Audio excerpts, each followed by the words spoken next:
Karimnagar Medicover ఆసుపత్రి ఆధ్వర్యంలో శనివారం పెద్దపల్లి జిల్లా గోదావరిఖని పట్టణంలో రెడ్డి వెల్ఫేర్ అసోసియేషన్ భవన్లో ఉచిత వైద్య శిబిరాన్ని నిర్వహించారు.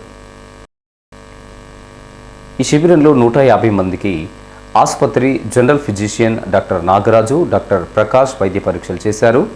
అవసరమైన వారికి షుగర్, బీపీ, ఈసీజీ, 2D-కో పరీక్షలు చేపట్టి రోగ నిర్ధారణ చేయడంతో పాటు మందులు పంపిణీ చేశారు. ఈ సందర్భంగా మెడికవర్ ఆసుపత్రి హెడ్ గుర్రం కిరణ్ మాట్లాడుతూ మెడికవర్ ఆసుపత్రి కార్పొరేటర్ రెస్పాన్సిబిలిటీ కింద గోదావరిఖని ప్రజలకు సూపర్ స్పెషాలిటీ వైద్య సేవలు అందించాలనే ఉద్దేశంతో ఈ ఉచిత వైద్య శిబిరం నిర్వహిస్తున్నట్లు తెలిపారు. మెడికవర్ ఆసుపత్రిలో పండుగలు, సెలవులతో సంబంధం లేకుండా 24 గంటల పాటు అన్ని రకాల సూపర్ స్పెషాలిటీ వైద్య సేవలు అందుబాటులో ఉంటాయని సందర్భంగా వెల్లడించారు. కార్యక్రమంలో రెడ్డి సంఘం సభ్యులు జగన్మోహన్ రెడ్డి, దేవేందర్ రెడ్డి, తిరుపతి రెడ్డి, కరుణాకర్, రమేష్ తదితరులు పాల్గొన్నారు.